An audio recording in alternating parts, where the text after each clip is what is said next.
안녕하세요, 여러분. 오늘은 조금 더 깊이 있는 이야기를 해볼까 해요. 혹시 왜 요즘 암 발병률이 급격히 증가하고 있는지 생각해 보신 적 있나요? 현대 사회에서 암 발병률은 단순히 유전적인 이유만으로 설명되지 않아요. 우리가 먹는 음식, 생활 습관, 환경 요인까지 모두 복합적으로 작용하고 있다는 사실을 알고 계셔야 합니다. 특히 오늘 말씀드릴 유방암의 경우 가장 큰 영향을 미치는 것은 에스트로겐과 같은 호르몬의 불균형이 유방암 발병에 중요한 영향을 끼칩니다. 여성성을 유지하는 역할을 하면서도 국내 유방암 8에서 90%가 여성 호르몬과 관련이 있습니다. 여성 호르몬에 노출되는 기간이 길수록 발병 가능성이 커지는데요. 여성 호르몬은 평소보다 생리 때 더 많이 분비되는데 여성의 초경이 빨라지고 폐경이 늦어지면서 여성 호르몬에 노출되는 기간이 예전보다 길어졌습니다. 또 서구화된 식습관으로 체중이 증가했는데 이 또한 발병의 원인입니다. 먹는 것이 보약, 먹보 건강. 자, 그럼 시작해볼까요? 암은 기본적으로 세포가 비정상적으로 자라는 현상입니다. 우리 몸의 세포는 일정한 주기로 나고 죽기를 반복하는데 외부의 자극이나 내부의 이상으로 인해 세포가 과도하게 증식하면서 암세포가 만들어집니다. 이 과정에서 중요한 것이 돌연변이인데 세포가 복제될 때 유전자에 작은 오류가 생기고 그 오류가 누적되면 암세포로 변하게 됩니다. 특히 우리가 먹는 음식에 포함된 발암물질은 이 돌연변이를 촉진시킬 수 있습니다. 발암물질은 세포의 유전자에 직접적인 손상을 주거나 우리 몸의 방어체계를 약화시켜 암 발생을 촉진시킬 수 있죠. 국내외 통계를 보면 특히 유방암 환자의 수가 급격하게 증가하고 있어요. 20년 전만 해도 유방암은 그렇게 흔한 병이 아니었어요. 하지만 최근 통계에 따르면 전 세계적으로 유방암은 여성암 중 가장 흔한 암이 되었고 한국에서도 매년 수만 명의 여성이 유방암 진단을 받고 있습니다. 암 발병률이 이렇게 높아진 이유는 여러 가지가 있지만 특히 현대인의 식습관이 큰 영향을 미치고 있습니다. 우리는 과거와 비교했을 때 가공식품과 인스턴트 식품을 많이 섭취하고 운동 부족과 스트레스가 일상화된 생활을 하고 있어요. 이런 생활 습관은 체내 염증 반응을 촉진하고 암세포가 자라기 쉬운 환경을 만듭니다. 따라서 피해야 할 음식을 알려드리자면 보이지 않는 위험. 가공육, 즉 소시지, 햄, 베이컨 같은 제품은 그 맛과 편리함 때문에 많은 분들이 즐겨 드시는 음식이지만 가공육은 발암물질이 포함된 화학물질로 처리되며 특히 니트로소아민 같은 물질이 유방암을 유발할 수 있다는 연구 결과가 많습니다. 세계보건기구에서도 가공육을 1군 발암물질로 지정했을 만큼 그 위험성은 명확해요.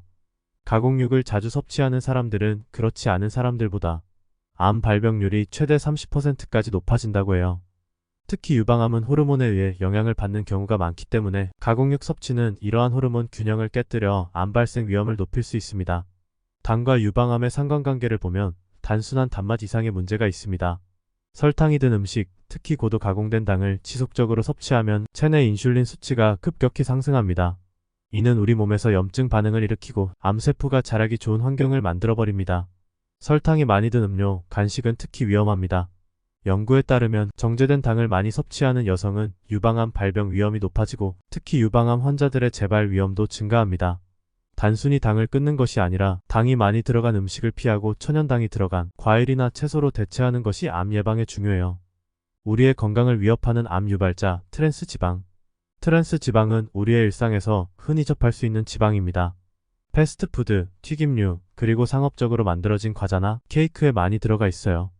문제는 트랜스 지방이 우리의 호르몬 시스템을 교란시켜 유방암을 포함한 여러 가지 암을 유발할 수 있다는 것이죠.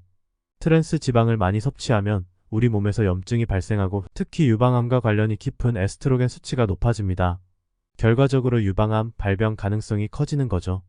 암 예방을 위한 실천 가능한 방법들을 말씀드리면 암은 누구에게나 발병할 수 있지만 우리가 실천할 수 있는 작은 변화들이 유방암을 예방하는 데 큰 도움이 될 수 있어요. 지금부터 할 수 있는 현실적인 실천 방법을 몇 가지 소개할게요. 가공육 대신 신선한 식품을 선택하세요. 가공육을 대체할 수 있는 방법은 많아요. 닭고기나 생선 또는 신선한 채소와 과일로 식단을 구성하면 훨씬 건강에 좋습니다. 일주일에 한두 번이라도 가공육을 신선한 대체 식품으로 바꿔보세요. 당을 줄이고 자연식품을 즐기세요. 설탕이 든 음료 대신 물이나 허브티를 선택하고 과일을 간식으로 드세요. 인스턴트 간식보다는 천연당이 들어간 자연식품을 섭취함으로써 당 섭취를 조절할 수 있습니다. 트랜스 지방을 피하고 건강한 지방을 섭취하세요. 트랜스 지방을 줄이는 대신 불포화 지방산이 들어간 음식을 섭취하세요. 아보카도, 견과류, 올리브오일 같은 음식들이 좋은 예입니다. 지난 영상에서 알려드린 땅콩버터는 맛도 있지만 체중 조절과 건강을 같이 잡을 수 있어서 적극 추천드려요. 건강한 지방은 오히려 우리 몸의 염증을 줄이고 호르몬 균형을 맞추는 데 도움을 줍니다. 오늘 소개해드린 내용들이 조금 무겁게 느껴질 수 있지만 이 작은 변화들이 여러분의 건강을 지키는 데 큰 역할을 할 거예요.